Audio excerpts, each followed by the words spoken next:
ഇന്ന് നമ്മൾ കാണാൻ പോകുന്നത് ശ്ലോക യാണ്. അതിൽ ദേവിയുടെ 19-ാമതും 20-ാമത്തെ നാമങ്ങളാണ്. നവചമ്പക പുഷ്പാഭ നാസാദണ്ഡ വിരാജിത താരാകാന്തി തിരസ്കാരി നാസാഭരണഭാസുര.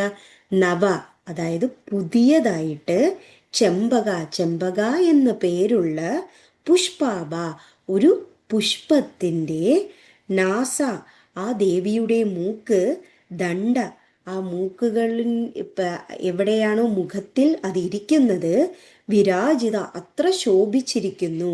നവചമ്പക പുഷ്പാവ നാസാദണ്ഡ വിരാജിത, അതായത് ദേവിയുടെ മുഖത്തിലെ ആ ഒരു മൂക്ക് അത്ര ഭംഗിയായിരിക്കുന്നു. എങ്ങനെയാണോ ഒരു പുതിയ ചെമ്പക പുഷ്പം അങ്ങനെ ചെറുതായിട്ട് വിടർന്ന് തുടങ്ങുന്ന ആ സമയത്ത് കാണുന്നത് പോലെ, അതായത് ദേവിയുടെ മൂക്ക് വളരെ മൃദുലമായിരിക്കുന്നു, ആ ചെമ്പക പുഷ്പത്തിൻ്റെ തണ്ടിനെ പോലെ.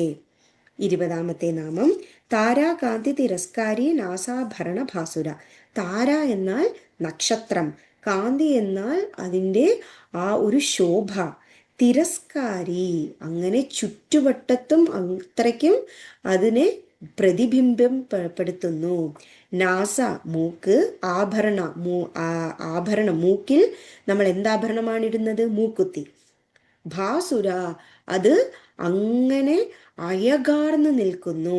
താരാകാന്തി തിരസ്കാരി നാസാഭരണ ഭാസുര. അപ്പൊ ദേവിയുടെ മൂക്കിലെ ആ മൂക്കുത്തി എന്ന് പറയുന്നത് ഒരു നക്ഷത്രം എങ്ങനെയാണോ ആകാശത്ത് അങ്ങനെ തെളിഞ്ഞ് മിന്നലടിച്ച് നിൽക്കുന്നത്, അത്രയും തിളക്കത്തിൽ ആ മുഖത്തത് പ്രകാശിക്കുന്നു.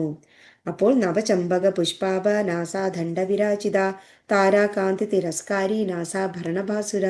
Thank you.